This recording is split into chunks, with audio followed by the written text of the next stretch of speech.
vista de su importancia en la actualidad, lo vamos a ver todos en una sola clase. Eso es una sola clase. Y así nos vamos a ir repartiendo los diferentes tipos de virus que más nos interesen desde el punto de vista médico. Evidentemente, esto es un sondeo de las enfermedades virales. Virología es un posgrado de 2 años que se hace en el IBI para la maestría y 4 años para el doctorado. Entonces, evidentemente, darlo en 3-4 semanas es un reto gigante, pero por lo menos que ustedes tengan una idea de las enfermedades virales y cuál es su importancia médica. Hoy vamos a empezar con los enterovirus. Entonces, mi primera pregunta es: ¿qué piensan o qué se les ocurre cuando hablamos de enterovirus en esta fila? ¿Cómo? ¿Por qué piensas que produce diarrea? Es como, si tiene entero, vamos a pensar que produce diarrea. Y eso es lo que pegaba que me dijeron. Estoy medio pinolizo. Y es que la realidad es que, como vemos que su principal fuente de infección inicial es el enterocito y va a producir inflamación del enterocito, puede producir diarrea. Pero no es lo que más nos interesa desde el punto de vista clínico. Los enterovirus producen diversos grupos de enfermedades que clásicamente están asociadas a meningitis, encefalitis viral. ¿Ok? Por lo tanto, los enterovirus nos interesan muchísimo porque producen diarrea, sí, pero hay virus que producen diarrea que nos interesan más, adenovirus, rotavirus, pero aquí nos interesan porque aparte del problema diarreico van a producir afectación al sistema nervioso central. Por lo tanto, estos enterovirus deben haberlo llamado meningovirus, pero tú sabes que todos lo hacemos más difícil, como para cobrar más. Entonces, los enterovirus es un género que se encuentra dentro de la familia Picornaviridae. La familia Picornaviridae tiene muchos géneros en su interior, algunos también de importancia médica o importancia veterinaria, o importancia vegetal, o agricultura, que produce una amplia variedad de enfermedades, que van desde la poliomielitis hasta meningitis aséptica o meningitis viral, o encefalitis. Los podemos diferenciar dentro de los picornavirus a enterovirus, coxsackievirus, poliovirus o ecovirus o hechovirus. Esos son los 4 tipos importantes dentro de los enterovirus. El fenómeno enterovirus, que es lo que ven aquí, es un fenómeno parecido al que Trujillo, media. Dentro del género enterovirus están estos 4 subtipos. Y esta clasificación incluye enterovirus, enterovirus multivirus, enterovirus polivirus y enterovirus hechovirus. ¿Ok? Y tienen diferentes tipos de serotipos que, dependiendo de donde crezcan más, los fueron clasificando. Por ejemplo, los poliovirus tienen de 1 a 3 serotipos. El Coxsackie grupo A de 1 a 24, el Coxsackie grupo B de 1 a 6, los virus hechos del 1 a 34 y los enterovirus de 62 a 172, que son los tipos de serovirus basando en las características de la cápside, de las proteínas, etcétera, cosas que vamos a hablar más adelante. Por ahora quiero que sepan que representan a la familia de picornavirus, que pueden producir múltiples enfermedades y que estos 4 elementos son importantes. Aquí repetimos lo mismo: Coxsackie A, Coxsackie B, enterovirus y los tipos de enterovirus y el poliovirus, que como tiene una importancia epidemiológica, lo vamos a tomar en cuenta hacia el final. ¿Ok? Bienvenido al grupo de virus. Los serotipos van dependiendo de cómo está producida la cápside. Van dependiendo de cómo está producida la cápside y cómo son las diferentes proteínas, y lo van a clasificar delante de todo el pocote de números, que son los tipos de enterovirus B, enterovirus C, enterovirus D, enterovirus A. ¿Okay? Esto es la clasificación de enterovirus propiamente dicho. Recuerden lo que hicieron la secuenciación de la proteína BP1, que ya van a ver cuál es. La secuenciaron, o sea, todos los genes de la BP1, y los fueron clasificando a todos los que tienen este mismo, CBAC2, todos los que tienen esta, CBAC3, todos los que tienen esta, CBAC4. Dependiendo del tipo de proteínas de BP1 que tuvieran, los fueron clasificando en diferentes tipos y le pusieron cada uno un número. Y los clasificaron en A, B, C y D, como para ponerla más fácil. Evidentemente todo esto se lo va a preguntar en el examen. Obvio que no, me interesa que se sepan todo eso. Desde el punto de vista molecular, lo que quiero es que cuando ustedes lean, sepan que se clasifica así. A, B, C y D, y eso ya van a ver, porque al final les voy a dar importancia clínica a todos estos elementos virológicos per se. Esto es más nuevo, porque entran uno fuera de los, sacamos uno, porque recuerden que los taxónomos están ociosos, no hay nada más peligroso que haya ocioso y con plata. Entonces esta gente tiene real para secuenciar cosas que no tenemos nosotros y secuencian muchas cosas, y entonces cambiaron a un grupo de enterovirus, pues, si te das cuenta, del 1 al 9, del 11 al 21, del 21 RAS pasan para el 24. ¿Por qué? Porque el 22 y el 23, que eran antes del grupo de P, los cambiaron para hechovirus.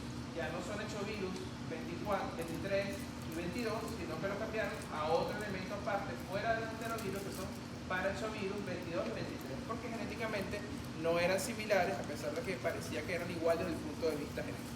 ¿Ok? Y lo mismo, A, B, C y D, y cada uno de los elementos que lo producen. ¿Qué es importante ver dentro de los picornavirus? Dense cuenta, desde la hebra de un pelo hasta un grano de arena, vamos bajando hasta un bacteriófago. ¿Qué es un bacteriófago? Un virus que infecta las bacterias. Coronavirus, que ya está más que de nuevo, estoy seguro que lo conocen, una bacteria, el Zika, que es uno de los más pequeños, y aquí estaría el picornavirus. ¿Qué significa entonces picornavirus? Picornavirus significa virus con picos. No, eso lo dijeron una vez y fue muy gracioso, no pongan eso. Es virus pequeño, son los virus más pequeños que existen, no tienen pico. Entonces, déjenme ver si está clínico. ¿Aló, buenas? ¿Aló? ¿Aló? Disculpa, estoy dando clase. Entonces, tenemos que dentro de las especies iniciales, que son los picornavirus, van a haber cardiovirus, aptovirus, parachovirus, que ya les digo que estos dos estaban antes clasificados dentro de los ecovirus, pero ya los cambiaron el 22 y 23 y los pusieron aparte. Hepanovirus, que aquí está el virus de hepatitis A, que eso lo van a ver más adelante, que nos interesa, que también pertenece al picornavirus. Pero en esta clase vamos a ver son los enterovirus, que aquí lo clasificamos en A, B, C y D, que se lo he dicho hasta entonces. También los rinovirus pertenecen a los enterovirus, si bien no están aquí en el programa que les hable de él, son virus que causan normalmente el catarro común, lo que llamamos gripe. O sea, pueden causar. Y de los que sí vamos a hablar hoy, que son de estos tipos enterovirus. ¿Qué características tienen todos los enterovirus? Que son pequeños, ya me he cansado de decirlo, pero seguiré diciendo porque no se me equivoquen después, y que vienen de 15 a 30 nanómetros. Son las partículas infectantes, una de las partículas infectantes más pequeñas que existen. Ya se han descubierto otras partículas infectantes que también son importantes, eso las veremos más adelante. Es un ARN monocatenario en sentido positivo. Ya entendieron los de los ARN, se los dieron el lunes. Los virus tienen un material genético que puede ser ADN o ARN. Él puede estar ADN o ARN monocatenario o bicatenario, en sentido positivo o en sentido negativo. Para hacer la transcripción, te aguantas. Para hacer la transcripción, el ARN debe estar en qué sentido, positivo o negativo. No todos juntos. Positivo. ¿Qué? Positivo. No sé si dijeron positivo o negativo. Tiene que estar en sentido Positivo. Entonces, el ARN monocatenario en sentido positivo es muy parecido al ARN que sirve para traducir. O sea, básicamente él llega y ya puede traducir. Porque es lo mismo que cuando nosotros tenemos el ADN, se desdobla, produce la transcripción, el ADN de transcripción, que es el sentido positivo. Entonces, él es un virus que es eficaz desde ese punto de vista. Él tiene un ARN que ya está preparado para el mambo. ¿Ok? Él tiene una particularidad que son las presencias, y dependiendo van a ir diferentes tipos de virus que van a manejarse en ese genoma como les da la gana. Y van a ir para atrás, para adelante, van a ser de sentido negativo, y si el sentido negativo no sirve, por lo tanto tienen que convertirse en sentido positivo para poder transcribir las proteínas. A mí me tocó por primera vez fácil, él entra y crea proteína, sin tanto brollo. ¿Okay? Sus cápsulas son liposaédricas, ya vieron las cápsulas, los tipos de cápsulas. Sus cápsulas son así, simétricas, bonitas. La gente con TOC me encantaría tener una cápsula liposaédrica. O sea, es muy simétrica, todos los bordes están hechos de esta forma. ¿Okay? ¿Se acuerdan que les hablé que la secuenciación y la clasificación del virus en ese poco de números importantísimo que se tienen que aprender? Tiene que ver con la proteína BP1, aquí se las presento. Es una proteína de la cápsula. Entonces, esa proteína BP1, BP2, BP3 y aquí en el medio BP4, cuando se unen todas, le dan esta contextura y dependiendo de cómo se unen y cómo se forman y las características genéticas y la forma de cada una de las BP1, es que hacemos esa clasificación divertidísima que vieron anteriormente. De que es sí, tipo 1, tipo 2, tipo 3, A, B, C, D, 1, 2, 3, 24, 42, 35 y el número que quiero pegar. ¿Okay?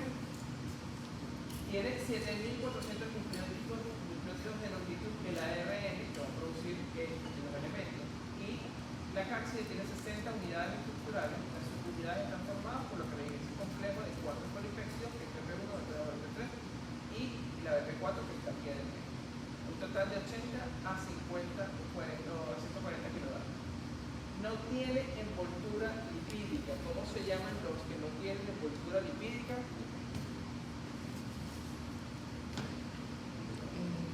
Virus desnudos. Qué gracioso que te enseñas. Los virus desnudos son los virus que no tienen envoltura lipídica. Recuerden que cuando los virus salen, casi siempre se llevan la membrana celular de la célula huésped y aparte de la cápside tienen alrededor una membrana lipídica que se la robaron del huésped. Dentro de las muchas cosas que se roban eso. Por ejemplo, virus como los enterovirus, virus como ay, se me fue, que producen diarrea. Ustedes lo vieron. El rotavirus, gracias. El rotavirus también es un virus desnudo. Son virus que no tienen envoltura lipídica. ¿Ok? Aquí ven una visión molecular hecha de cómo se ven los diferentes tipos y cómo es la conformación. Ven que el poliovirus no es igual conformacionalmente a cómo se ve el enterovirus A71 y no es igual al D68 y ven cómo se conforman de diferentes. Todos tenemos esas 4 proteínas, pero no todos se conforman de la misma manera ni tienen la misma genética, por lo tanto es que ahí hacen sudoku la gente que se dedica a taxonomía, que no somos nosotros. Bueno, algunos de ustedes capaz una lumbrera se dedica a eso en el futuro ya en Harvard o donde sea, pero por ahora no nos dedicamos a esto, sino a la parte clínica. Pero quiero que sepan, como estamos en microbiología, que de ahí es que viene la clasificación horrorosa que viene. ¿Qué características tiene? También tiene estable con un amplio rango de pH de 3 a 10, entonces el tracto digestivo, si está en 3, no le pasa nada. ¿Okay? Si estoy tomando omeprazol y está en 4, soy más feliz aún. Infectividad del tracto digestivo. Dada la carencia de envoltura, son resistentes al cloroformo y al alcohol. Acuérdense que el alcohol que usamos nosotros es para barrer la membrana lipídica y mata el virus. Si no tenemos membrana lipídica, el alcohol, los detergentes no le hacen absolutamente nada a estos virus y a todos los virus. Por eso es que el lavado de manos con jabón es importante para esta clase de brotes. Se inactivan por las reacciones ionizantes del formaldehído o el fenol. Esto es para cuando tengamos que desinfectar superficie, ustedes no se vayan a poner reacciones ionizantes. Y las concentraciones en el rango molar de cloruro de magnesio reducen la termolabilidad de los enterovirus. Eso es para que tengan en cuenta cosas que nosotros podemos hacer para evitar la efectividad de los enterovirus. ¿Qué es importante dentro del ciclo de vida de estos virus? El ciclo replicativo es lípido y su receptor celular es una molécula perteneciente a la superfamilia de las inmunoglobulinas. Recordamos las ciencias ocultas de la inmunología que vimos en la primera unidad. Bueno, luego que tenemos las ciencias ocultas de las superfamilias de inmunoglobulinas, que son los receptores que se encuentran principalmente en qué células. ¿Aló? Linfocitos B. Hola, discúlpame, estoy dando clase, dame un chancecito. Ya te llamo, yo sé que te acabo de ver, pero ya te llamo. Sí. Cuéntame rapidito. Tienes como 300 alumnos enfrente.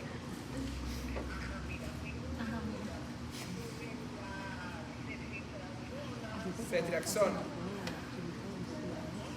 Ceftriaxona, ajá.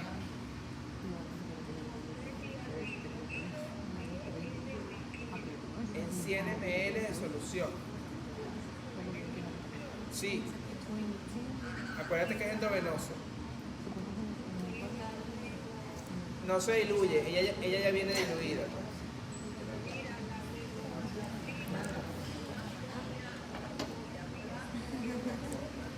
¿Tienes algo que decirle a la cámara?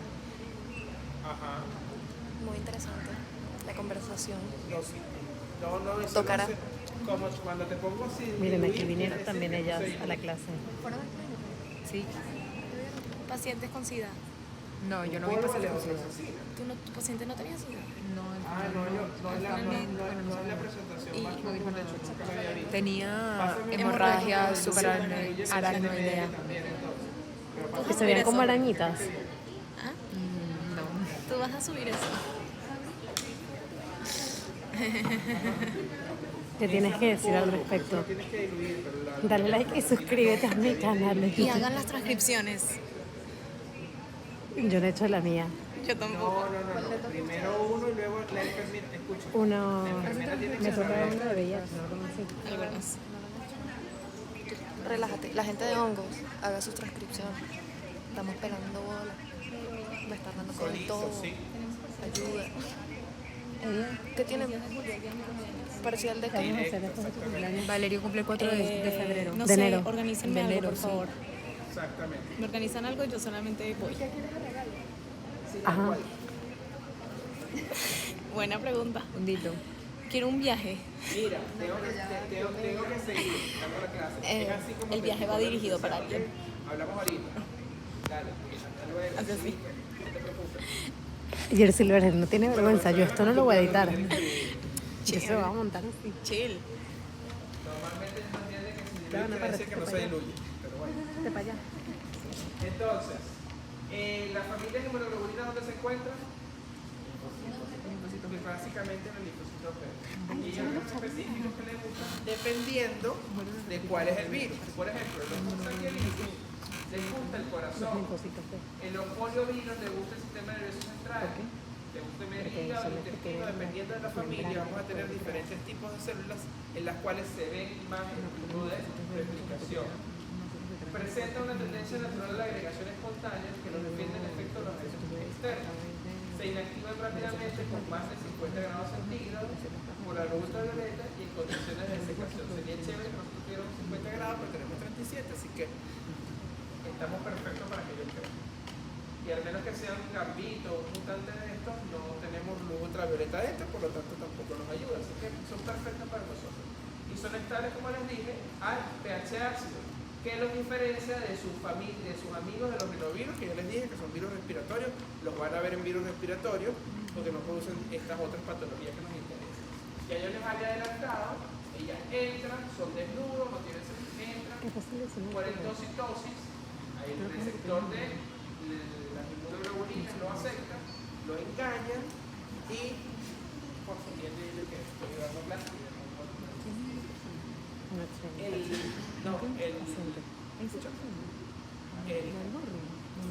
Se arregló milagrosamente. Es que el delta, la humedad del delta me había dañado el auricular. Entonces, el receptor entra a través de ese receptor, el superantígeno, evidentemente lo engaña. Los virus están hechos para engañar. Él entra y lo envuelve en endocitosis. Luego se rompe esta molécula y sale el material genético.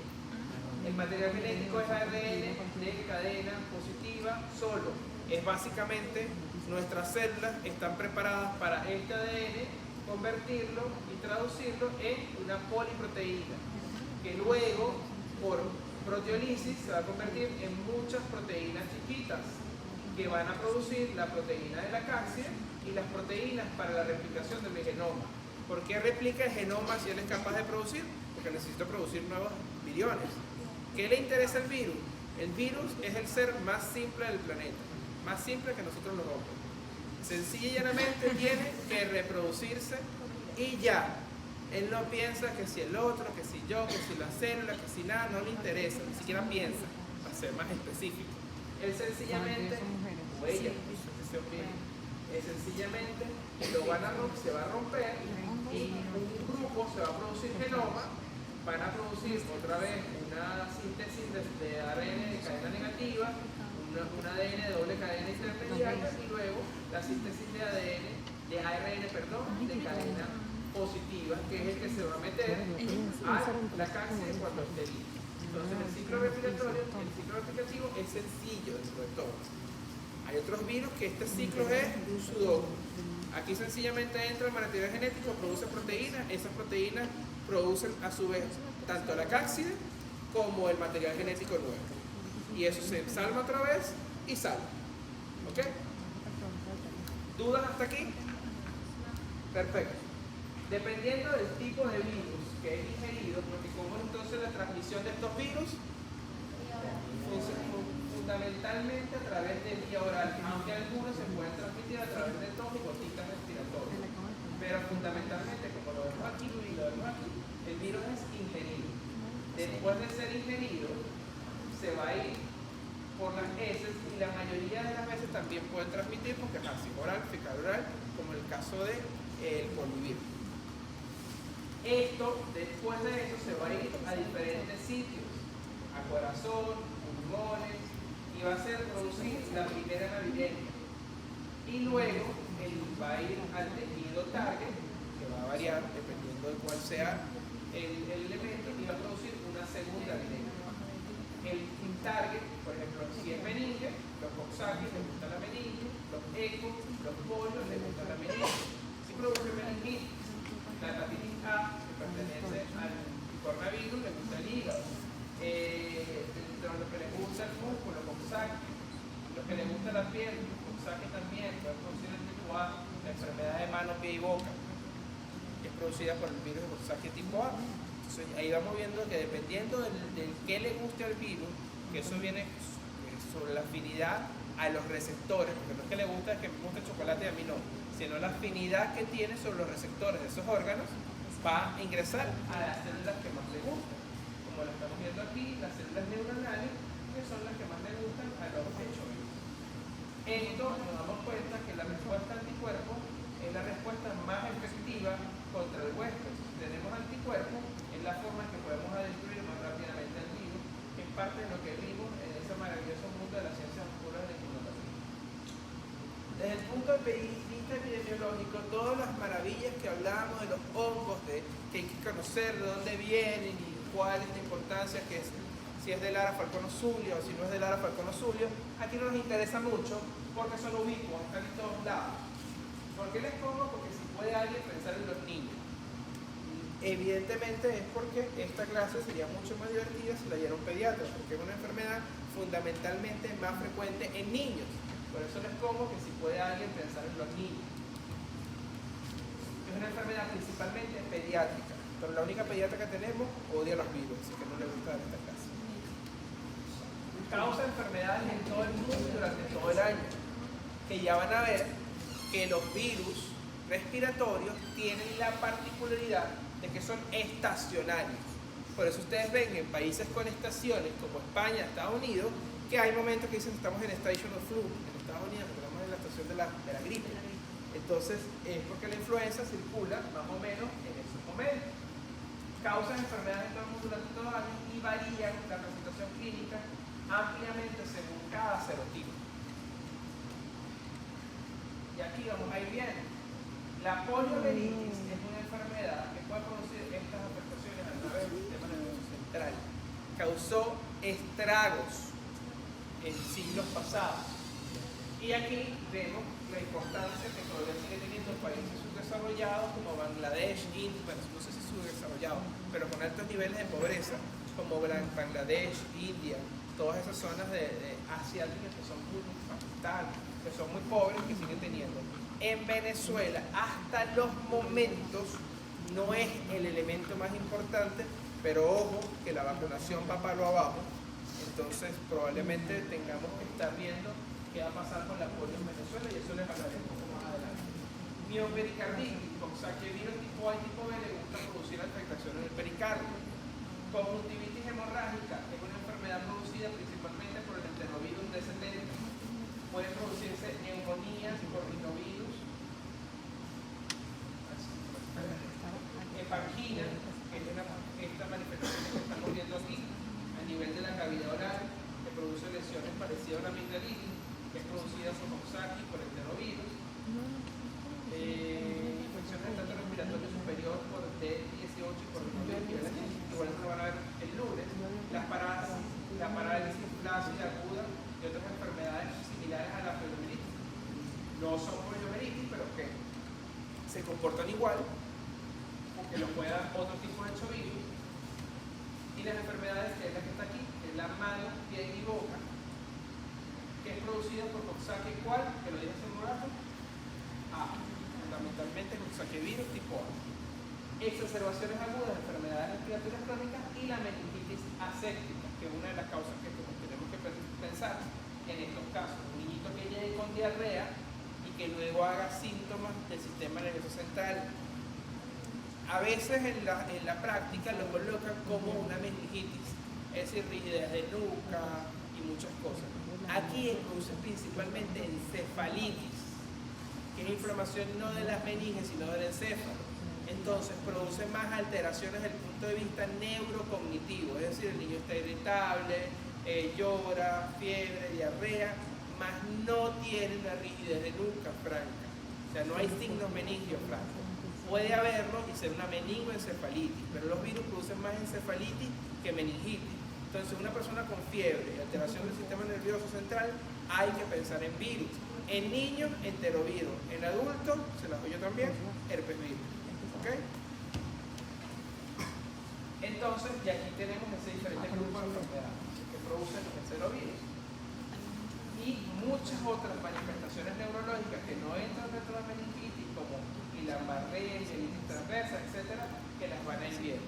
Como son tantas, no me da chance de explicarles una por una. Ustedes las verán en pediatría, fundamentalmente estas enfermedades las ven en pediatría, más que en medicina interna, por ejemplo, que no las tocamos tanto, al menos que vayan a ver encefalitis, pero las verán más adelante cuando vean tropical. Por ahora un sondeo general de todas las enfermedades que pueden producir. Y aquí lo mismo, les pongo todas las alteraciones del sistema nervioso, de la población, del sistema inmune, y cómo pueden predisponer a diferentes tipos de enfermedades producidas por diferentes serotipos de enterovirus. ¿Cómo diagnostico? Importantísimo, en virus las cosas no son como en bacterias y en hongos. Los virus no los vemos en una plaquita. Por lo tanto, los cultivos celulares se hacen, pero son difíciles. Las pueden ver aquí, cultivos en líneas de pulmones, en células G o en células RD, lo que ustedes quieran, pero no son de rutina. Ustedes no van a pedir un cultivo para virus de rutina, no pasen pena, por el amor a Cristo que les di clase yo. No se piden cultivos para virus, salvo cosas muy puntuales, esos son de investigación, pero para diagnóstico no se pide cultivo celular, porque no es un cultivo que crece el virus, no. El virus tiene que estar dentro de una célula. Y tú lo que haces es meter el virus en la célula, como ya lo vieron en la clase pasada, y ver el efecto citopático de la célula. Y dependiendo del efecto citopático, tú asumes que ahí entró el virus y que creció, ¿ok? Y que mató a la célula o le produjo una alteración que yo la estoy observando. Pero no es que vas a ver el crecimiento del virus, porque el virus se ve por microscopía electrónica. Pudieras hacer microscopía electrónica, pero insisto, eso no se hace de rutina. Entonces, cuando ustedes vean una serie o cuando ustedes vean en cualquier sitio, que vean el microscopio óptico, como el de los José Gregorio que tenemos aquí, y vean que el virus tipo P y ver el coronavirus así, el virus de ébola, ustedes se ríen ya de adelante porque saben que eso no es verdad. Ustedes no pueden ver, yo lo apago normalmente, estoy viendo una serie buenísima y apago la broma, me dio rabia que no se pudieron asesorar. Y entonces, si tú ves, no puedes ver los virus, así lo diga Resident Evil, por un microscopio óptico.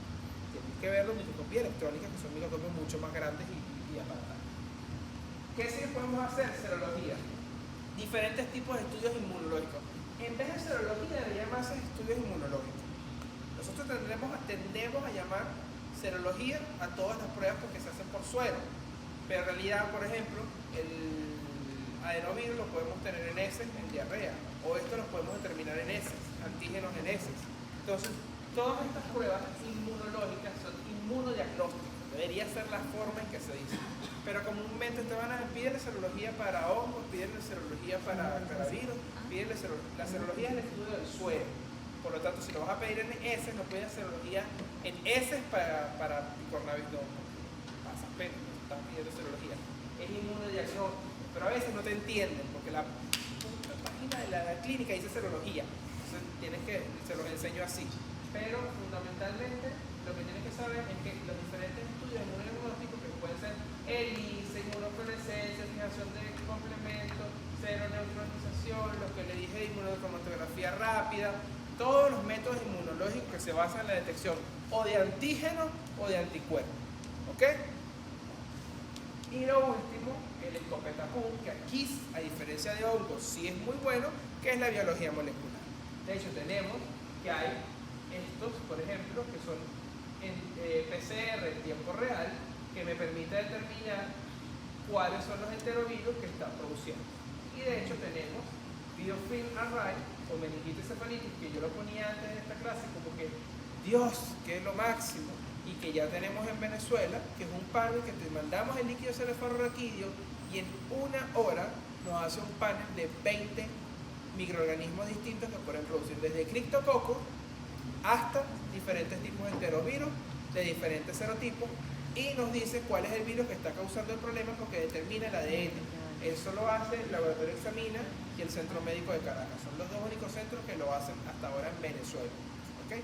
Pero es un elemento que para nosotros los clínicos es genial porque llega el niñito con fiebre y alteración, saco y yo veo que es un virus y me voy directo a lo que tengo que hacer.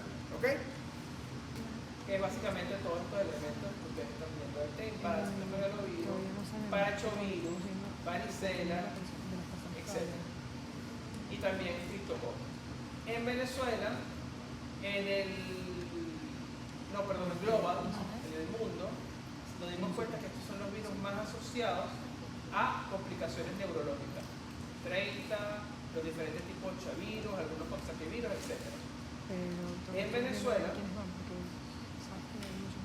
tenemos que las principales causantes de meningitis aséptica en el estado Zulia, que es el estudio que les concebé, una mayor prevalencia de enterovirus, o sea, que son los más importantes cuando se ven meningoencefalitis en niños. Y son también agentes etiológicos de diarrea. Entonces el niñito empieza con diarrea y luego hace. Entonces, si es un niño que empieza con diarrea y luego hace síntomas neurológicos, enterovirus hasta que se demuestre lo contrario. ¿Ok?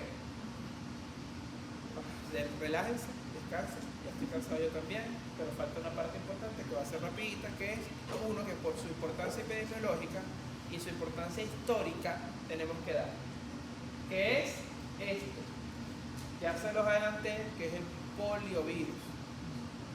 La polio, es comúnmente dicho, la poliomielitis, polio del virus y mielitis porque produce afectación de la médula. Está erradicado, afecta a todos los grupos etarios, pero como la transmisión fecal oral hace que sea más fácil en niños. Está relacionado con pobreza, poca higiene y es 100% prevenible por vacunas. Entra dentro de los enterovirus, luego la subclasificación C, luego dentro de la C tenemos los diferentes tipos de poliovirus, que van 1, 2 y 3, los serotipos de poliovirus. Esto sí es importante, no solamente porque me gusten y porque son divertidos, sino porque las vacunas vienen dependiendo de los serotipos. Por lo tanto, si sé la vacunación, tengo que saber los serotipos que vienen. Y los serotipos fueron dependiendo de dónde fueron descubiertos y el año que fue descubierto. La patogenia es que entra en la mucosa orofaringia intestinal, se va a las placas del vello, en el caso de la orofaringia, a las amígdalas, se va a los ganglios cervicales, produce una viremia y allí se va a la grasa parda, al sistema reticuloendotelial, o al sistema nervioso central. Esto me lo probé de YouTube, lo hice yo, no tengo tanto tiempo, pero se lo expliqué para que lo vieran cómo se ve. Tenemos el virus entra a través de los ganglios linfáticos, puede llegar al cerebro o médula espinal. ¿Cómo llega al cerebro o médula espinal? Cuando se produce la viremia, va a producir una afectación en el axis anterior, que es motora, en el axis posterior, que es sensitiva, y aquí vamos a ver cómo el virus va a producir atrofia. Al producir inflamación en este momento, va a producir atrofia del músculo y por lo tanto va a producir lo que se llama una parálisis flácida. Yo tengo TDAH, ¿sabes? Una cucaracha estaba aquí caminando, siendo feliz. Yo la veo y me hubiera quedado así como... Bueno, yo me quedé así también mirando la que No puedo, todo el que se perdió con la cucaracha, yo me hubiera perdido si me hubiera organizado. No tengo esa capacidad de... Entonces, esto, la clave la mandaron en el correo. Lo que nos interesa es el sistema nervioso periférico, porque al producir la atrofia del músculo y a producir estas alteraciones, va a producir una parálisis de qué tipo. Si el músculo está atrofiado, Volvió a su y esto al final va a producir atrofia y alteraciones.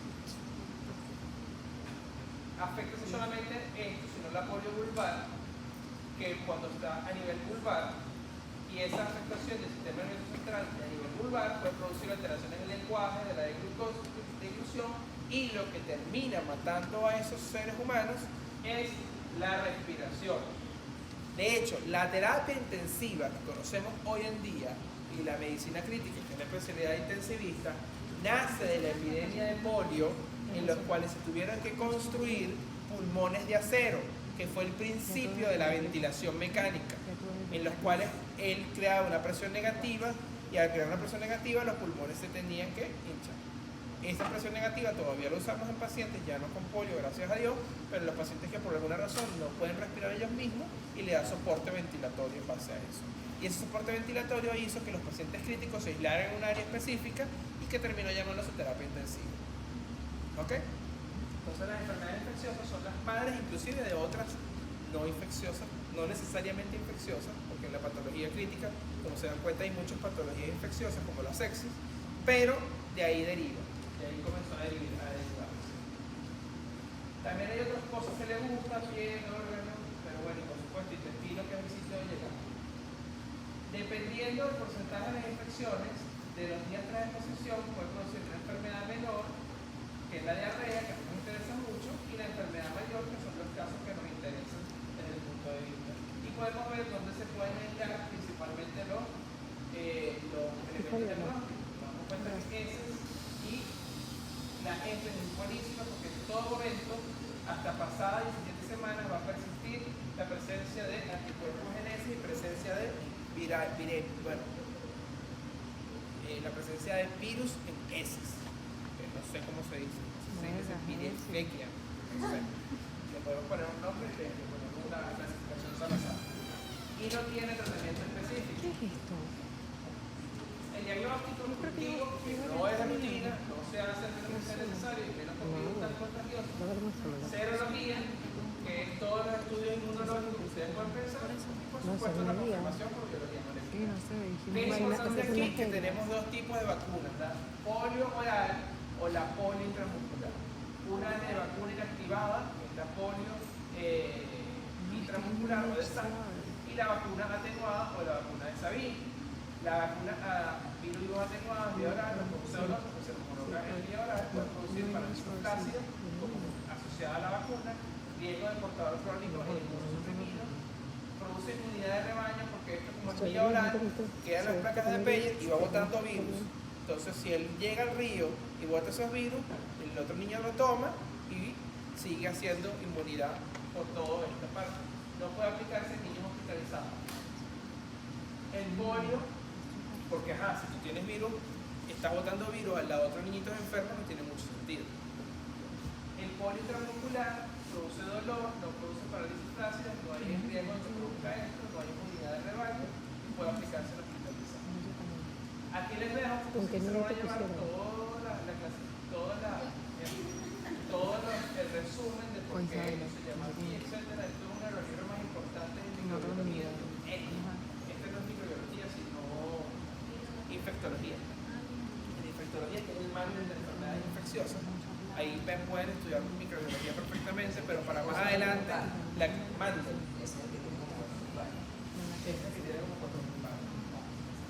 Esto lo vas a saber de arriba abajo si vas a ser infector. Que vas a ser infector. Entonces, ¿preguntas?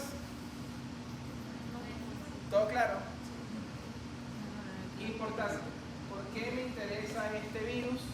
Porque ha habido en Venezuela, de que somos tan buenos en salud pública y tenemos tan buenos dirigentes en el sistema de salud pública, que ha hecho que en Venezuela tuviéramos 62% de cobertura para el 2020. De las peores tasas de cobertura.